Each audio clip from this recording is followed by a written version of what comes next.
Tonight, we are talking about nudity, and especially when it comes to our genitals, penis, scrotum, testicles, that kind of nudity. Because this topic has been a source of confusion in the husband material community. Nudity can be so harmful and also so healing. And I've experienced both of those things in my life. I'm going to be sharing my own story quite vulnerably. And tonight we're going to answer two questions. Number one, when is nudity appropriate or inappropriate? Specifically, physical genital nudity. And then also, how can this kind of nudity be healing rather than harmful? Along the way, I will share some of my own experiences, and at the end, I will answer your questions. Let's start out with a question from me to you. How do you feel about genital nudity, specifically between men? Maybe for you, it's no big deal. Maybe you grew up where nakedness was normal, or maybe not. Many of you who are listening feel aroused by male nudity. Others of you feel terrified by it. Some of you feel aroused and terrified, which makes a lot of sense because fear and arousal are nearly synonymous when it comes to the human body. Others of you might enjoy it deeply. I have felt all of those things myself. And the time in my life when I experienced the most nudity was in college. At Wheaton College, in my freshman year, I was placed on a floor in my dormitory, which was known as the naked floor. Throughout the campus, this was the floor where guys get naked. I remember being in my college dorm room on one of my first days and seeing somebody walk across the hall with no clothes on. I thought, that is so weird. I even thought it was weirder when people would use the toilet without shutting the door. They would take showers without closing the curtain. And in this context, nudity was no big deal in these communal bathrooms, in these showers. And my initial hesitation eventually gave way to interest, curiosity. And eventually I became the most naked person on the floor. The next year as a sophomore, when the freshmen would be coming in, I was that guy walking down the hall naked. I was that guy having a shower party, having a slip and slide across the floor. I was that guy who would even use the toilet with the door open. Why? Because through this experience in a culturally appropriate context, I learned to accept myself and accept my body and appreciate my own beauty in a way that I never had before.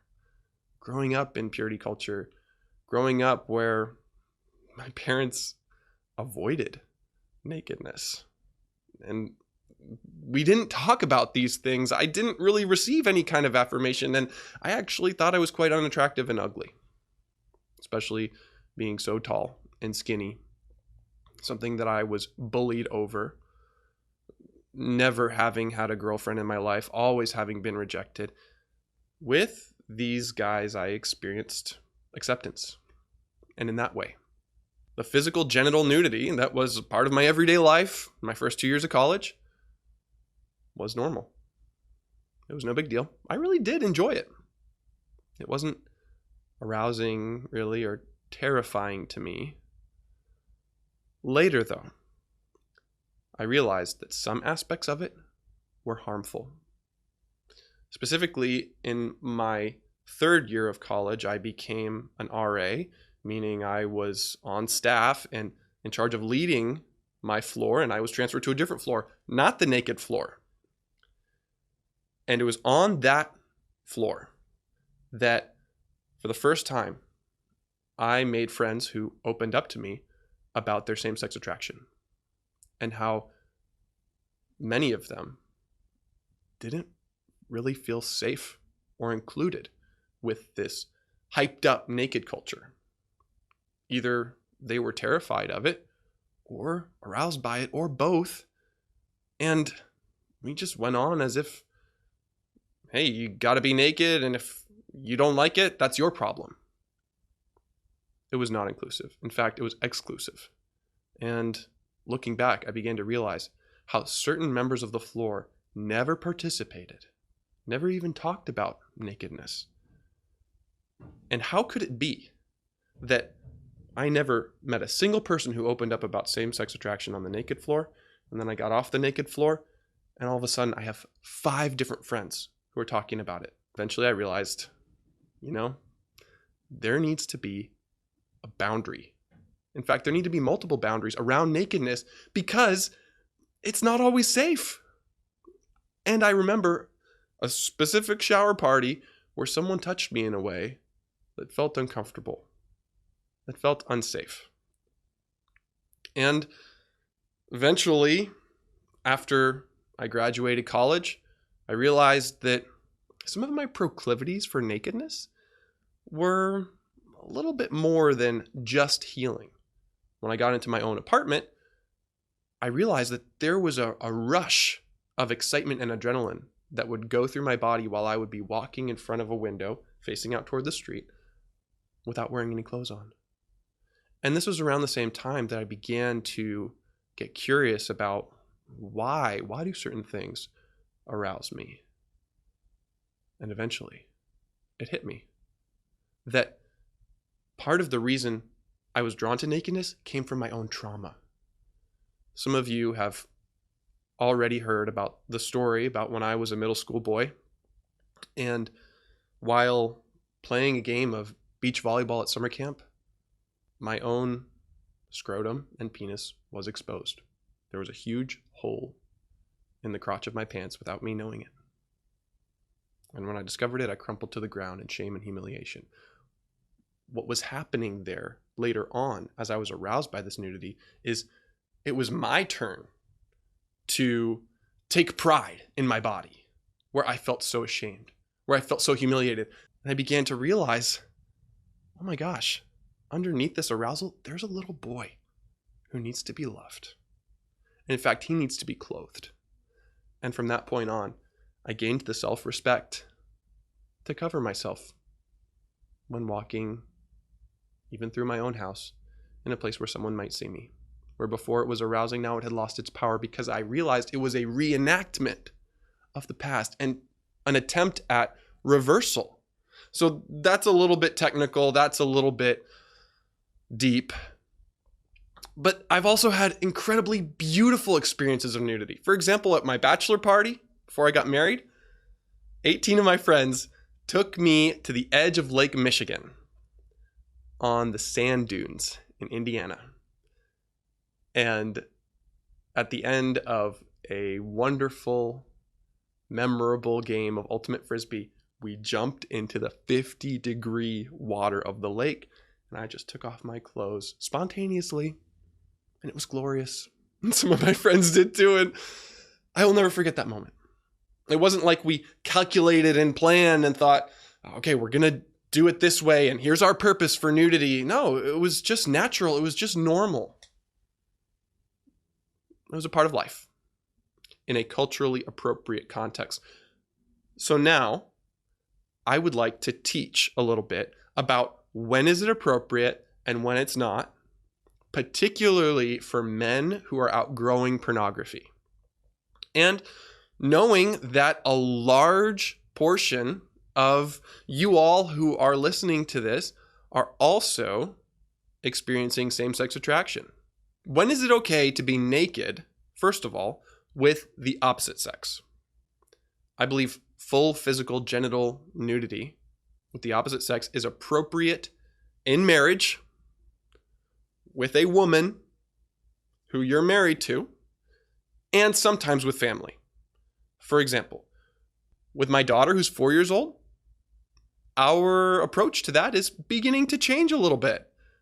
And at the same time, we're always normalizing it. We're never bringing shame and humiliation into it. So with the opposite sex, nakedness is a wonderful, beautiful, good thing within marriage and sometimes family. being naked with the same sex or the same gender is a little trickier. The appropriateness depends on a few things. Here are the 3 main points that I have identified as the most important things to consider when you're wondering, is this appropriate or not appropriate? Number 1, environment. Number 2, attraction. And number 3, expectations and intentions. First of all, environment. The environment makes a huge difference. And before I say anything else, let me be very clear that sharing genital nudity in an online environment is never appropriate. It's never appropriate because it is creating the possibility for pornography. When we take pictures of our naked bodies or videos of our naked bodies, we create the possibility that it could be used pornographically.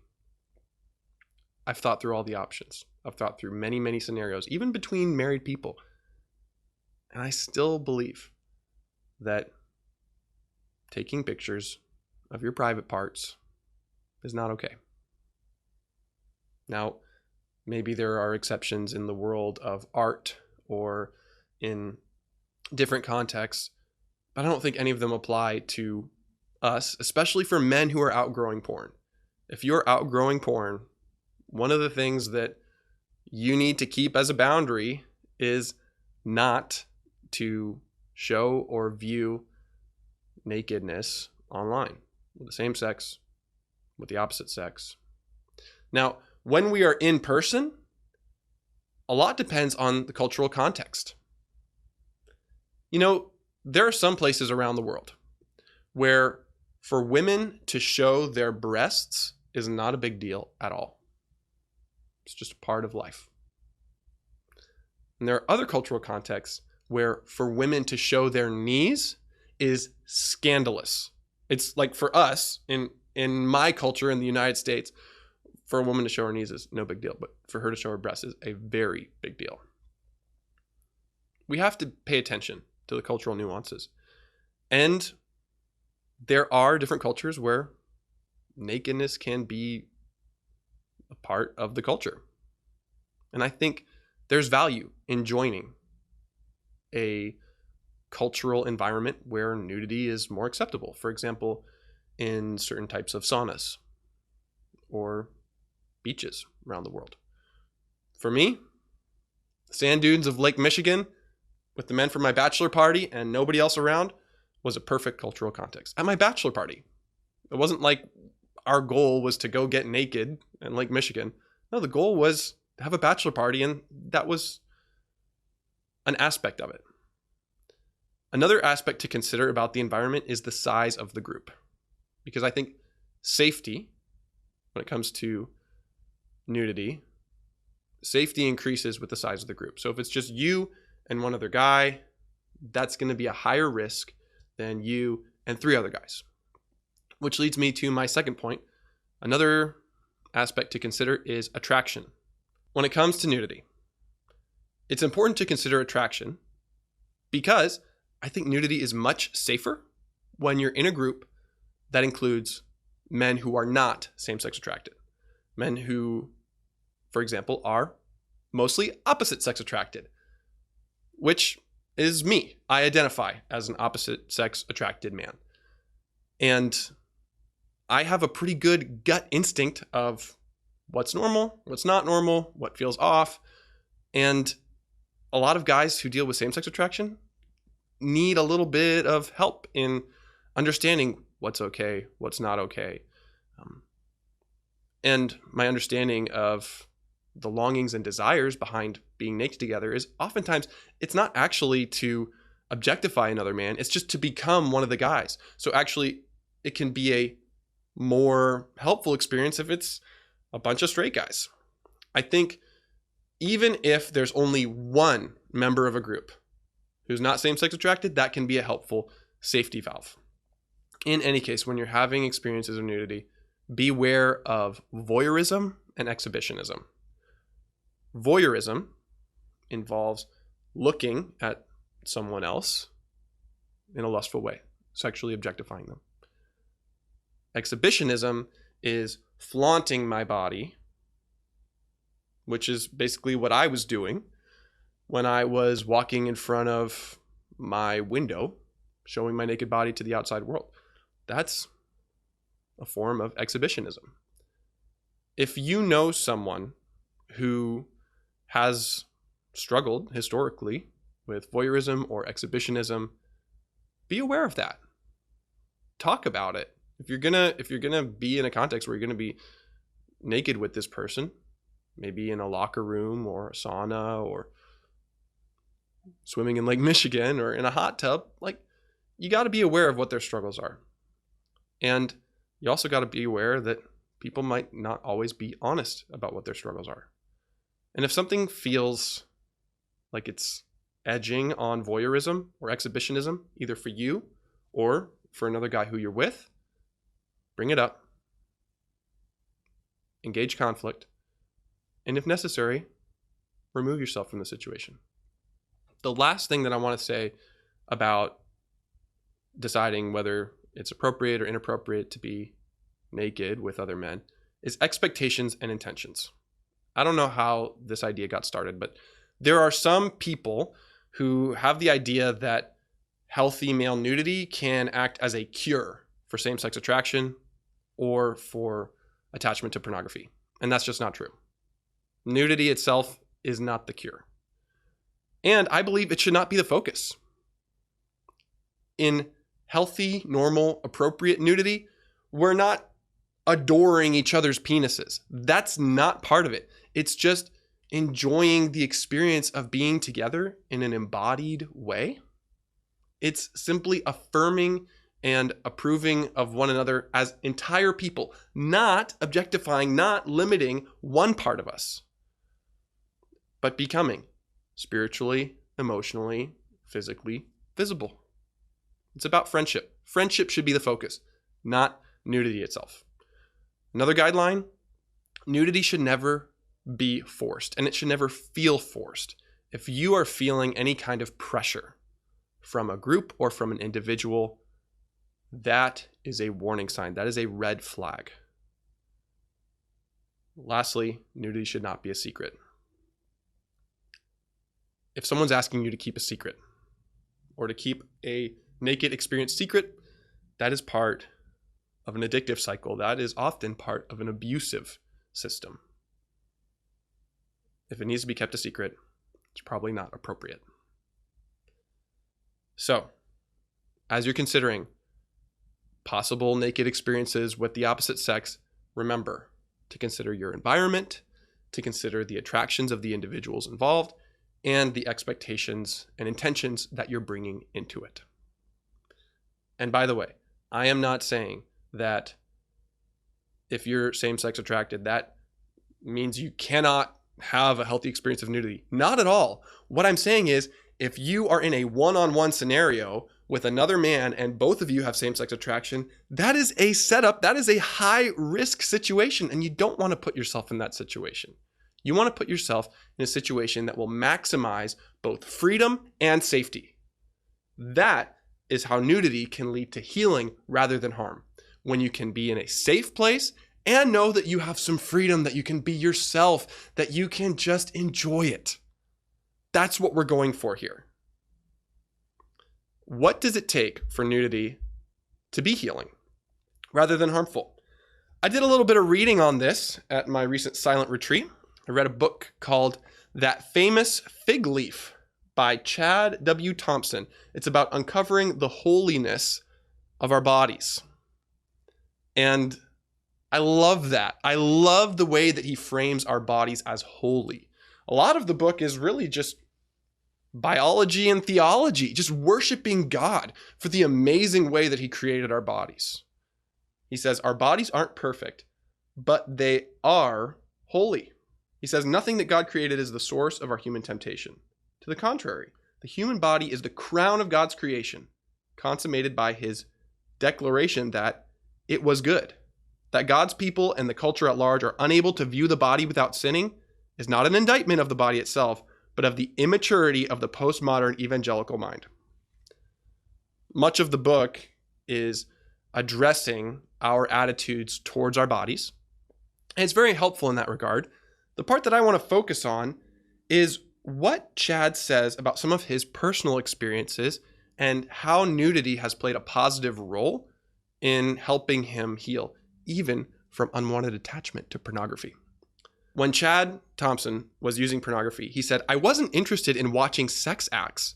I just wanted to see what other males looked like naked, so I would know if I was normal." He didn't have some important developmental experiences as a kid. He also went through a little bit of abuse and shame that created this mixture of what is exotic becomes erotic. And for him, what became exotic is the male body. And so some of his experiences, specifically in locker rooms, helped him demystify that. It helped to desexualize nudity for him. He says, "The male locker room is a place that only men can go. For guys who struggle with same-gender attraction, and even for many who don't, the locker room shower symbolizes inclusion in and acceptance by one's gender. It is a rite of passage." Some of the words he uses to describe his experiences in the locker room are transparency, vulnerability, brotherhood, initiation, you belong here, and you are one of us. Interestingly, Thompson doesn't say that this happens by direct face-to-face contact in the locker room. It's rather just being in the same place, even just taking your own shower, doing your own thing, knowing that someone else is willing to be there with you and accept you, that they're not grossed out by you, that you're not a freak, that you're not a horrible person just for having a physical body. So some of these experiences help to disprove those lies for him. And he also quotes a book called A Bigger World Yet by Tim Timmerman, saying, "You may wonder, how on earth can getting naked with another man be helpful? Wouldn't that just trigger the sexual desires all the more?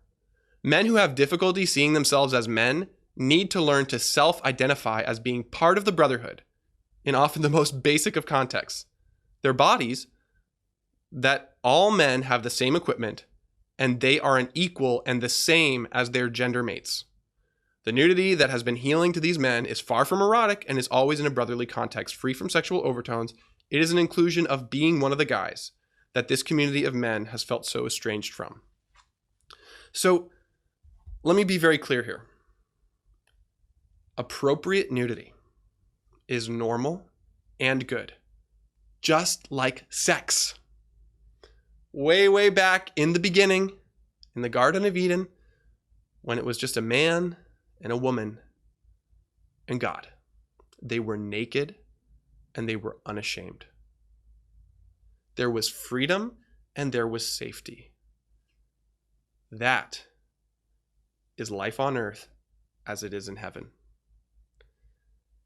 And to have an experience of being naked and unashamed in a context where there's freedom and safety, it's culturally appropriate. The environment is such that you can trust it. The people involved are guys you can trust. There's no pressure. There's no need to force it. And there's not the expectation that this is somehow going to cure you. This is not the focus. And it doesn't have to be a secret. In fact, it's best, I think, if it's a passing part of a much bigger experience. And I even saw this happen at the husband material treat, where it didn't even have to involve genital nudity. That's another point I want to make. Total nudity is not necessary for this kind of healing experience. You can have it in a bathing suit. And I actually heard from guys at the husband material retreat that running into the Pacific Ocean together and swimming out to a buoy and pretending to be sharks biting each other under the water, wearing nothing but our bathing suits, was incredibly freeing, and for at least one of them, was really deeply healing. His wife emailed me afterwards saying, "I don't know what happened to my husband, but he's a changed man." And the partial nudity of just being in bathing suits and enjoying being one of the guys out in the Pacific Ocean, overcoming a challenge because the water was cold and being together, being brothers. That was, I think, an experience of being partially naked and unashamed and equally as powerful as if there were no clothes. So it should feel normal to have this kind of experience. And you don't need to take off all your clothes either. And if you're not sure if it feels normal or not, and you're not sure if it's appropriate or not, please keep at least some of your clothes on. Interestingly, I have found that some of these powerful experiences of becoming visible, of being naked and unashamed, can actually happen online, not through physical genital nudity, but through emotional vulnerability. And I see this on a regular basis, every week actually, in our private small groups that we run at Husband Material. It is unbelievable to watch men open up about stories of childhood trauma, open up about their specific emotional triggers and sexual fantasies, and for the first time, sharing out loud with other human beings some of their deepest, darkest secrets, and receiving the love of God in that moment is so healing. And it involves no physical genital nudity, but it's still that experience of being naked and unashamed because it's becoming emotionally and sexually and spiritually visible in an appropriate context. That can even happen online, guys, but please keep your clothes on when you're pursuing those kinds of experiences, and I absolutely love being a part of it. In fact, when I lead these groups, I go first and lead the way with vulnerability so that everybody else has the gift of going second and going third. That's how I lead. Vulnerability comes first, and that gives everybody else permission. It creates a safe environment where there can be freedom, where there can be nakedness without shame. And isn't that how God loves us? He loves us as we are, with nothing to justify us beyond Him. He loves us completely naked. He can see every single part of us, and He doesn't turn away. He's not disgusted. He doesn't avoid us. He's the Father who actually runs after His Son, pulling up His robes, risking His own nudity. Jesus is the one who became naked on the cross. Why? So that He can clothe us in His righteousness. There is such a rich biblical theology of nakedness. We went from naked and unashamed to ashamed and in a world full of sin. Jesus has come to take away our shame by going first in vulnerability, by becoming naked so that we may be clothed, so that we may be covered, so that we may be healed. And in fact, we even see a little preview of that in Genesis chapter 3 when God creates covering for Adam and Eve. He kills an animal to clothe them. That's what He does for us. And because we have that clothing, we don't have to be afraid to be seen. We can pursue healthy, appropriate, healing experiences and avoid the harmful ones. That's what I'm hoping we do here in the Husband Material community. That's what we do in our private small groups, and it's an honor and a blessing to be a part of it. Appropriate nudity is normal and good. And it needs boundaries. Just like sex. Sex is awesome. Sex is great. That doesn't mean you should go have sex with everyone. That doesn't mean that you can be loose. No. In fact, those boundaries are part of what create the experience of freedom. Without the boundaries, sex loses its blessing. And I think in the same way, when we can have appropriate experiences of nudity within marriage, sometimes in family, and with other men in safe contexts, God is glorified. He's the one who made our bodies, and he loves them. Time for Q&A.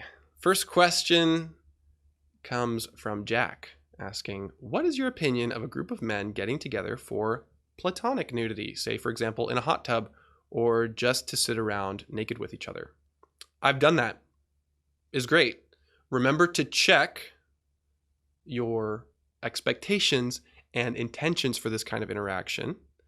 And also, I think it really makes a difference to be aware of people's attractions. And especially for men who are outgrowing pornography, like you've had a problem with this, and especially if the type of porn that you've been attracted to is toward other men, and especially if you are specifically aroused by in-person experiences with other men when you're naked, you got to be self-aware about that. And you got to at least let other people know that that's something you're dealing with when going into that kind of experiences, because remember, we want to maximize safety at the same time. Anonymous question.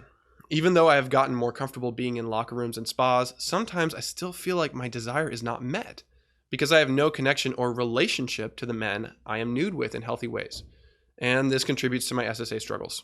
As much as I try to make friends with men that I meet in these settings, are there ways to have these conversations with friends? Yes, there are. Start with a pre-existing friendship, someone you trust, someone who is safe, and ideally someone who is not attracted to the same sex. It's going to require a lot of vulnerability for you to be open and honest with that person. I also think you should build trust in relationship and start there. Have spiritual and emotional visibility before you go to physical visibility. Another note, if you don't know someone at all, total stranger, even if it's someone in the husband material community, if that person is contacting you to ask, hey, would you like to go and meet me in person and have a healthy nudity experience? That is not safe. That is not safe because you don't know this person. And because nudity should not be the focus, remember that. And if this dude also experiences SSA, that's putting you in a really high risk situation, and it could lead in a direction you don't want to go. I highly recommend having these experiences with other men who you trust, who you know. And that requires vulnerability, it requires time, it requires friendship outside of nudity. And what I've heard from guys who have had really healthy experiences of nudity is that it usually happens outside of the little bubble of men who have the exact same experiences. It's very helpful when you can have somebody who's just one of the guys with you, not in your special category of same-sex attraction or something like that. Question from Victor. Is there a way for someone who struggles with SSA to have healthy nudity with guys? Yes, especially if it's with someone who is opposite sex attracted, who knows about your same-sex attraction, who is not intimidated by it, who loves you anyway, and who has some experience with healthy, appropriate nudity so that they can guide you through it. And by the way, guiding you through it does not mean like taking off your clothes. No, it just means, hey, you go in the locker room and you do what guys do in the locker room. You change in front of each other. I even had an experience with a guy who deals with SSA in a locker room where we were working out together. And you know what? It was totally normal. We didn't even really talk about it until afterwards. And he said, hey, I know that you changed with me in there. And that was kind of significant for me. It's like, yeah, I was aware of it too. We changed in the same room.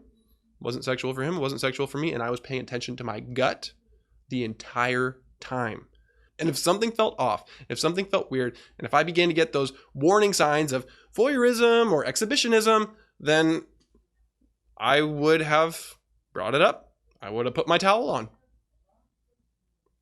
All of this needs to be done in context. So think about your cultural context. Think about where you are, who you're with, what are your expectations, what are your intentions, environment, attraction, and expectations and intentions all need to be considered in order for it to be a safe experience. And by the way, I think overly planning it can actually get in the way. It's best if it's just natural and spontaneous. For example, I went on a hike into Yosemite National Park with one of my best friends. We are both attracted to the opposite sex. We hiked about 7 miles on a trail where we saw no other people. And at the end, we got to this pristine glacier-fed lake. At least it was fed by snow. It was so clear. It was so beautiful. There was no one around, just me and him. He asked me if I was taking off my clothes. And I said, it's the only way. It's kind of funny because you're hearing a little bit of college Drew in there. But it was totally normal. I got out on the edge of the rocks, made sure the water was deep enough, jumped in, and totally enjoyed myself. And he did too. He had actually never skinny dipped before. And he loved it. Nothing erotic, nothing sexual about it. Now, if you were to have that kind of experience and it would be erotic and sexualized for you, you might need different boundaries. Or you might need to have more men there in order to increase the level of safety rather than just a one-on-one scenario. All of these things need to be considered. Ultimately, that day was another glorious example of being naked and unashamed, just like my bachelor party. And at the end of it, put on our clothes, hiked back. Scott says, I have been avoiding going to the Y, not because I don't want to be naked, but I have a hard time dealing with men who want something more from me, trying to touch me. Okay, the Y does not sound like a safe place for you. I totally support your decision of not going to the Y because that environment sounds unsafe. Sounds like there is some inappropriate nudity going on. Like boundaries are being violated. You're going to have to find a different environment. Anonymous question. What happens when your locker room experience was not a good experience and now you're having to navigate the shame of the naked body? This is really important because as you re-enter the locker room, so to speak, that can very easily be a trigger. A lot of us were shamed, maybe specifically shamed for our penis size or our body weight in middle school locker rooms.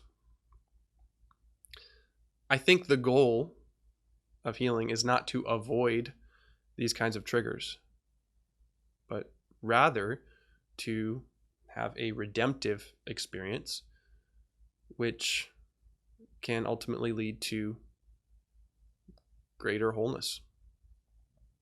You might not be ready to re-enter that locker room and drop the towel yet, but maybe you'd be ready to enter in a bathing suit with some trusted friends. It's always okay to take baby steps. There's no need to take off all your clothes at once, little by little.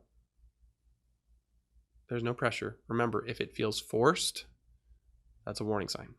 When there are multiple generations in a large group, that promotes safety rather than one-on-one, secret, hiding.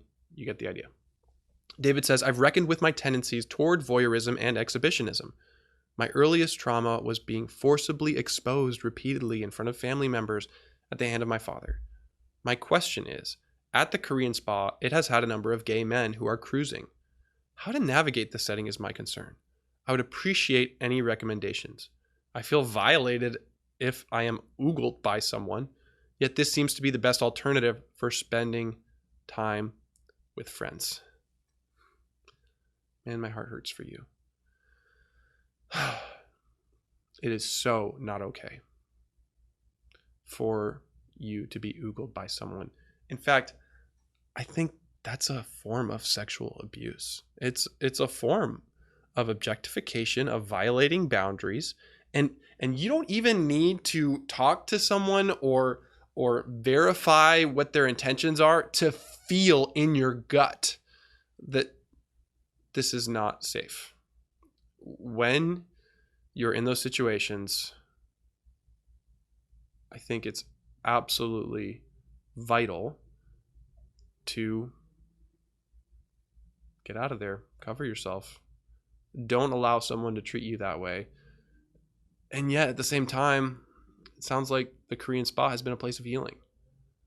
To me, what you're saying seems like a great example of how nudity can be harmful and healing. Know what your boundaries are, stick to them, and only engage as you feel safe. As soon as you don't feel safe, as soon as there's pressure, feeling forced or feeling objectified, don't allow people to treat you that way, because it's not okay. An anonymous question saying, if I feel like this could be a really healthy thing for me to do as part of my healing, how do I go about having these conversations with trusted friends? I think listening to this podcast, watching this video could be a great start. If you have a friend who you want to pursue this kind of experience with, have them listen to this. Have them watch this episode and get a sense of what I'm saying so that they can be clear about what's appropriate, what's not appropriate, what's harmful, and what's healing. And then go work out together. Go to one of those saunas together. Allow the experience to unfold in a way that is culturally appropriate. This does not require you to focus on the other person's body or the other person's genitals. In fact, that can actually hinder the whole thing. What it does require is for you to be vulnerable and honest with the guys you're doing it with so that they know where you're coming from and so that they can keep themselves safe too. Lyle is asking the question, so if I want to see another male naked, is it always called voyeurism? Or could it be healing to see other males? Is it called voyeurism only if it's erotic? Voyeurism is looking at the naked body of another person with lustful intent, with the intention of using that person.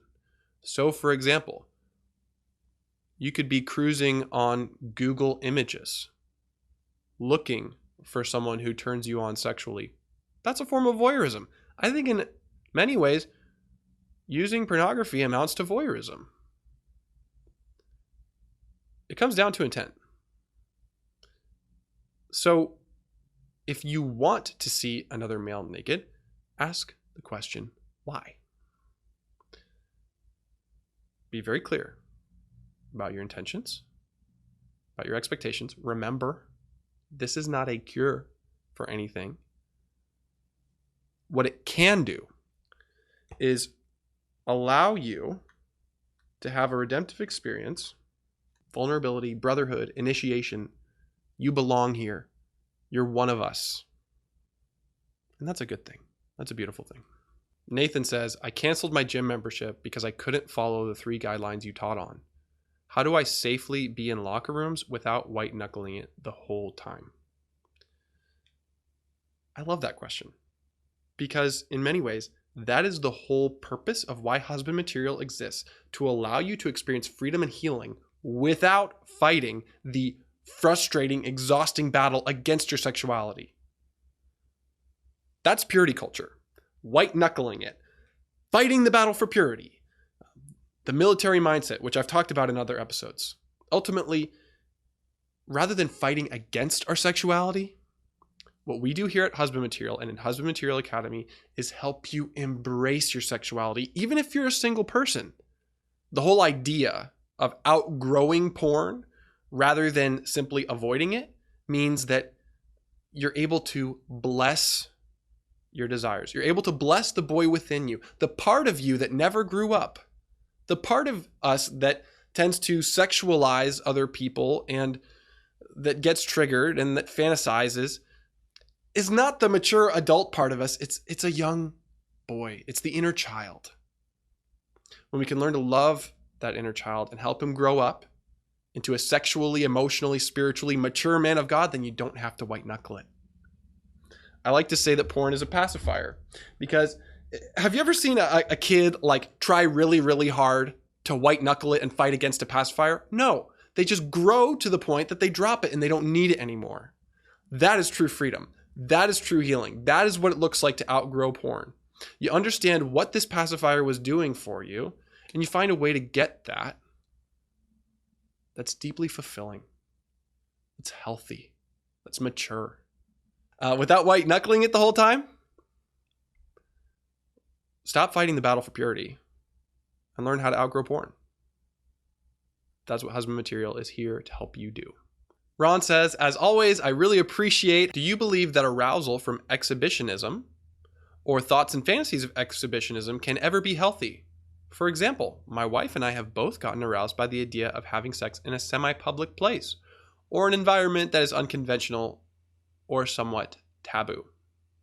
When it comes to matters of sexual ethics, the wrong question is, how much can I get away with?